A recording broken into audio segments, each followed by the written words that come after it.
Our final story. Bill Jones is going to read to you The Vampires in the Basement. It's from our October 2012 Stroud Short Stories event.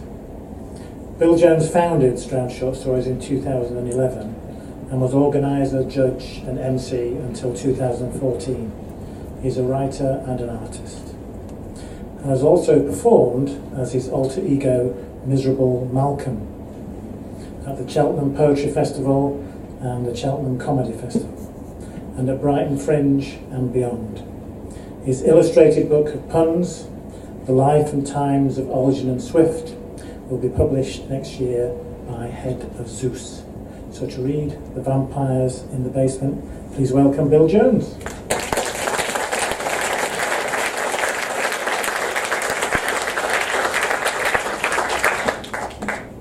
Thank you.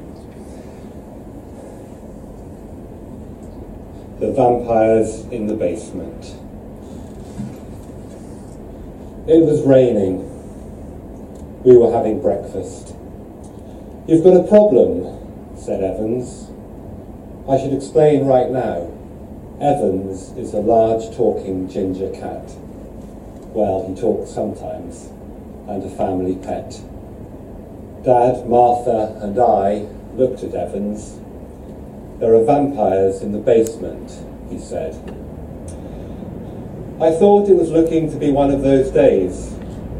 Dad's hair was sticking up north by northeast and refusing to settle down under hair oil and the working of a comb. This meant he'd had a night of difficult dreaming and was a portent for a day of unusual surprises. On other mornings, Dad's hair stuck up north by northwest, which meant he'd been dreaming about the past. This meant a quiet day for all of us as he headed into his study and worked on his memoirs. "How did they get down there?" we asked. "It's very damp down there," Dad suggested. "Perhaps they drifted in as spores." "Or somebody let them in," Martha said, looking at the cat. Dad and Evans disappeared into the study to discuss the situation. Martha and I tried to watch TV, but the vampires had got into the cables somehow and interrupted the programmes. The vampires were in black and white and squeezed across the colour screen. They mouthed words at us constantly, but we could not hear them through the glass. We soon had enough of this and turned the TV off. It continued to rain. Dad and Evans had still not come out of the study. It was time to consult the cards. Martha and I did not have a proper set of fortune-telling cards. Instead, we used some ordinary playing cards with pictures of British wildlife on them. Sometimes we mixed in cards from top trumps to make it more interesting. We then interpreted the cards according to the situation. Hence, 10 of clubs, the common shrew, small animals will bite your ankles, a series of minor annoyances. 6 of spades, the smooth newt, male, you will meet a slippery stranger. Top trumps supercars, Jaguar XJS, you will make a speedy getaway. But on this occasion, the cards were quite predictable. First card, present position, the 10 of diamonds, the common clothes moth. An infestation of the home, sighed Martha. Second card, immediate influence, 5 of spades, the pipistrelle bat. A creature of the night, Martha groaned. And the third card, representing destiny, the king of clubs, the badger. Mishap, debacle, disaster, Martha began. Ruin, degradation, despair, death, I continued. Evans and Dad came out of the study. Dad went out saying only, "I'll be back." We noticed that his hair was now beginning to settle down.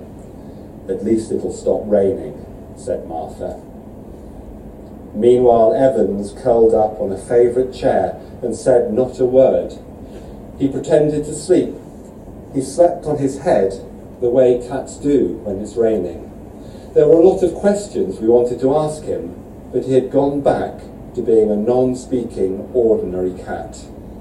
It was boring and disappointing. "Have you noticed that Evans only speaks when Dad's hair is sticking up?"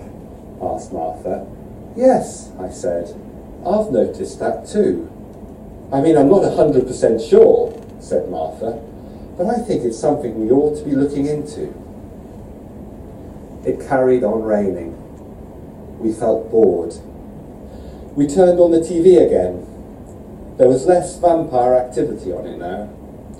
We watched the cartoons and thought about getting dressed and drawing the curtains. There was a knock on the door that led from the basement. "Who is it?" we asked. "The vampires," came the reply. "How many of you are there?" we asked. "There are 3 of us," came the reply, "but no doubt that ginger cat has told you that already." "And what do you want?" we asked. "We want to watch television, please." Martha and I looked at each other. It was still raining.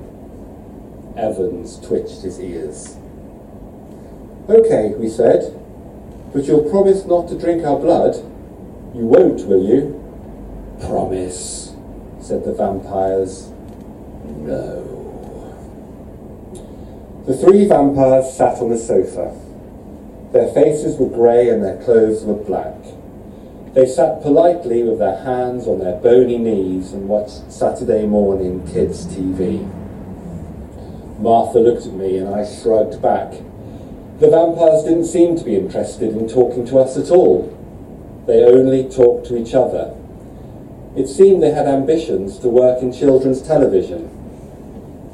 They watched the TV very attentively and commented on the work of the presenters.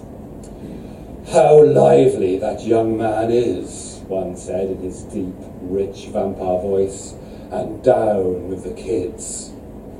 And what a fine jumper he wears," said the second. "Ah," hissed the first excitedly, "and now for some cartoons." The 3 vampires on the couch watched the cartoons as if they were the gospel truth. As if in real life people drove around in cars that bounced on their wheels, as if people got run over by steamrollers and got up again, as if in their moral world there was no shading between Dick Dastardly and Penelope Pitstop. During the commercial break, the vampires got restless. "What are these?" asked the first one. "They're adverts," I said.